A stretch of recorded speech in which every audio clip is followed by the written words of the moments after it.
ইসরায়েলের হাসপাতালে ভয়াবহ ক্ষয়ক্ষতি। যুক্তরাষ্ট্রের সাহায্য চাওয়া ইসরায়েলের দুর্বলতা নিদর্শন, মন্তব্য করেছেন খামেনি। এবার মিসাইল ছুড়ল উত্তর কোরিয়া। গণ অভ্যুত্থানের কর্মসূচি পালনে বিএনপির কমিটি। আবারও হাসিনা মার্কা নির্বাচন হলে জনগণ প্রতিহত করবে, মন্তব্য করেছেন রফিকুল ইসলাম। এতক্ষণ শুনছিলেন সংবাদ শিরোনাম, এবারে বিস্তারিত। ইসরায়েলের দক্ষিণাঞ্চলীয় শহর বিয়ারশেভার শারকো মেডিকেল সেন্টারে ইরানের ব্যালিস্টিক ক্ষেপণাস্ত্র হামলায় অন্তত 50 জন আহত হয়েছে। বৃহস্পতিবার ভোরে চালানো এই হামলায় হাসপাতালের জরুরি বিভাগ সহ বেশ কয়েকটি অংশ ধ্বংস হয়ে যায়। আহতদের মধ্যে রয়েছেন রোগী, চিকিৎসক ও হাসপাতালের অন্যান্য কর্মীরা। হামলার সময় হাসপাতালে প্রায় শতাধিক রোগী ভর্তি ছিল। আচমকা বিস্ফোরণের পর মুহূর্তে সৃষ্টি হয় আতঙ্ক ও বিশৃঙ্খলা। উদ্ধারকর্মীরা দ্রুত রোগীদের নিরাপদ স্থানে সরিয়ে নেয়। চারিদিকে ছাদ ধসে পড়া, দেয়াল ভাঙা ও রক্তাক্ত অবস্থার চিত্র উঠে এসেছে বিবিসির সরাসরি প্রতিবেদনে। আশেপাশের এলাকাও ক্ষতিগ্রস্ত হয়, ফলে অনেক বাসিন্দা ঘরবাড়ি ছেড়ে নিরাপদ আশ্রয়ে চলে যান। ইরানের সর্বোচ্চ নেতা আয়াতুল্লাহ আলী খামেনি বলেছেন, ইসরায়েলের যুক্তরাষ্ট্রের সাহায্য চাচ্ছে, যা তাদের দুর্বলতা ও অক্ষমতারই নিদর্শন। বৃহস্পতিবার এক্স হ্যান্ডেলে দিয়ে এক বার্তায় তিনি বলেন, যেভাবে মার্কিন বন্ধুরা এসে জড়িয়ে পড়ছে ও নানা বক্তব্য দিচ্ছে তা স্পষ্টভাবে প্রমাণ করে যে জায়নিস্ট শাসন ব্যবস্থা এখন কতটা দুর্বল ও অক্ষম। এর আগে ইসরায়েলের প্রতিরক্ষা মন্ত্রী ইরানের সর্বোচ্চ নেতাকে শেষ করে দেওয়াই লক্ষ্য বলে উল্লেখ করেন। তিনি বলেন, এ যুদ্ধে খামেনিকে সরানো আমাদের অন্যতম লক্ষ্য। এর প্রতিক্রিয়ায় খামেনি তার দেশবাসীকে উদ্দেশ্য করে বলেন, আমি আমাদের প্রিয় জনগণকে বলতে চাই, শত্রু যদি বুঝতে পারে যে আপনি ভয় পেয়েছেন, তবে তারা পিছু হটবে না। আপনারা যেভাবে দৃঢ়তা ও সাহসিকতার সঙ্গে এখন পর্যন্ত অটল থেকেছেন, সেভাবেই সামনে এগিয়ে যান। খামেনির এ বক্তব্য এমন এক সময় এসেছে যখন ইসরায়েল ও ইরানের মধ্যে উত্তেজনা চরমে পৌঁছেছে। পারস্পরিক বিমান হামলায় দুই দেশের নিহতের সংখ্যা বাড়ছে। তেহরান ও অন্যান্য শহরে ইসরায়েলি হামলা এবং ইরানের পাল্টা ক্ষেপণাস্ত্র হামলা মধ্যপ্রাচ্যের পরিস্থিতিকে আরও অস্থিতিশীল করে তুলেছে। এদিকে দেশটির প্রেসিডেন্ট মাসুদ পেজেশকিয়ান সরকার ও প্রশাসনের সব বিভাগকে ইরানের জনগণের পাশে থাকতে বলেছেন। সামাজিক মাধ্যমে দেওয়া এক পোস্টে তিনি এই আহ্বান জানান। ওই পোস্টে মাসুদ পেজেশকিয়ান লেখেন, সব মন্ত্রণালয় ও সরকারি সংস্থাকে দেশের সেবা করার নির্দেশ দেওয়া হয়েছে। তাদের ধৈর্যের সঙ্গে জনগণকে সেবা দিয়ে যেতে হবে। পেজেশকিয়ান আরও লেখেন, একে অন্যের প্রতি সহানুভূতি ও ঐক্যের মাধ্যমে আমাদের এই কঠিন সময় পার করতে হবে।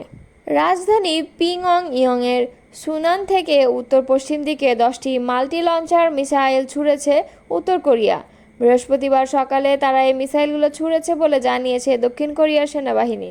তবে মিসাইল ছোড়ার ব্যাপারে বিস্তারিত কিছু জানায়নি দক্ষিণ কোরিয়া।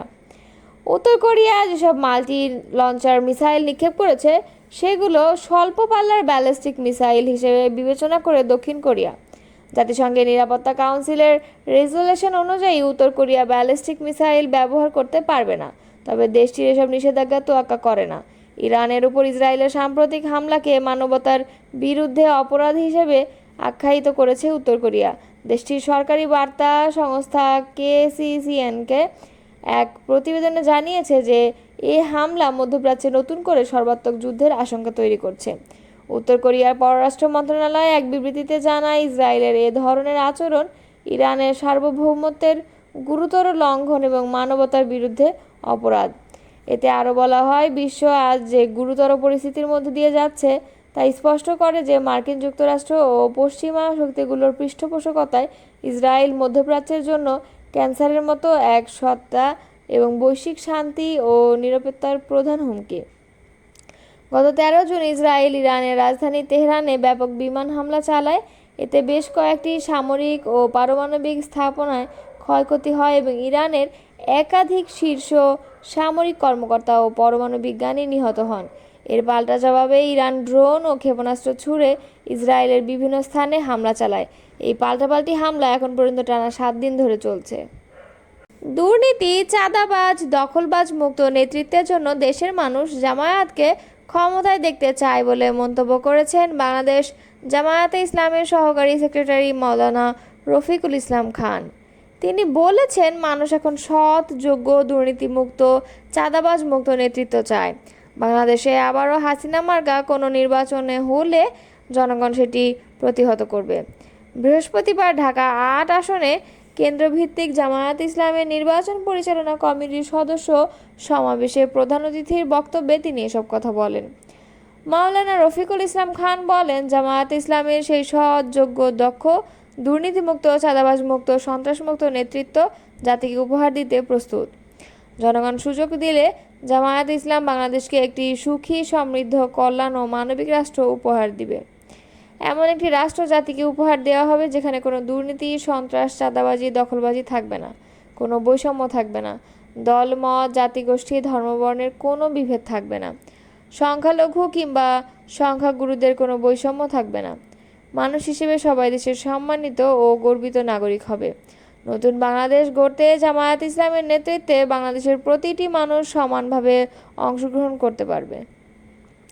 তিনি বলেন, ২০০৮ সালের নবম সংসদ নির্বাচন ছিল ত্রিমুখী ষড়যন্ত্রের নির্বাচন। ওই নির্বাচনে ভারত মঈনুদ্দিন ফখরুদ্দিন যৌথ সমঝোতার মাধ্যমে আওয়ামী লীগকে ক্ষমতার মসনদে বসিয়েছে। পরবর্তীতে সেই প্রতিদান হিসেবে আওয়ামী লীগ ভারতের সেবাদাস সরকারের ভূমিকা পালন করে। একই ধারাবাহিকতায় দশম, একাদশ ও দ্বাদশ সংসদ নির্বাচন করেছে আওয়ামী লীগ, কখনো বিনা প্রতিদ্বন্দ্বিতায়, কখনো দিনের ভোট রাতে, আবার কখনো ডামি নির্বাচন দিয়ে তারা সরকার গঠন করেছে। তিনি হুঁশিয়ারি দিয়ে বলেন, হাসিনা মার্কা কোনো নির্বাচন ও দেশে আবারও হলে জনগণ সেটি প্রতিহত করবে। ত্রয়োদশ সংসদ নির্বাচন কোনো সমঝোতার নির্বাচন হলে জনগণ সেটি মেনে নেবে না। ছাত্র জনতার রক্তে অর্জিত নতুন বাংলাদেশে আর কোনো নাটকীয় নির্বাচন হতে দেয়া যাবে না। জামায়াতে ইসলাম সহকারী সেক্রেটারি রফিকুল ইসলাম খান বলেন, ঘাপটি মেরে থাকা ফ্যাসিবাদের দোসররা চাচ্ছে যেন তেন একটি নির্বাচন দিয়ে তাদেরকে মদদ দেওয়া কোনো দলকে ক্ষমতায় বসিয়ে আবারও ফ্যাসিবাদ কায়েম করতে। সেজন্য দেশবাসীকে সতর্ক থাকতে হবে, যে কোনো ধরনের অপশক্তি বা ষড়যন্ত্র প্রতিহত করতে হবে। অনুষ্ঠান বিশেষ অতিথির বক্তব্যে দলটির কেন্দ্রীয় নির্বাহী পরিষদ সদস্য ও ঢাকা মহানগর দক্ষিণের আমির নুরুল ইসলাম বুলবুল বলেন, জামায়াতে ইসলামের প্রতি মানুষের আস্থা ও বিশ্বাস ক্রমান্বয়ে বৃদ্ধি পাচ্ছে। জামায়াতে ইসলাম শত প্রতিকূলতার মাঝেও জনগণের অধিকার প্রতিষ্ঠায় রাজপথে আন্দোলন চালিয়েছে। এক মুহূর্তের জন্য জামায়াতে ইসলাম রাজপথ থেকে সরে যায়নি। শুধু আন্দোলন সংগ্রামী নয়, জামায়াতে ইসলাম জনগণের যে কোনো প্রয়োজনে, দুর্যোগে দল, মত, ধর্ম, জাতি নির্বিশেষে সব মানুষের পাশে ছিল, আছে এবং থাকবে।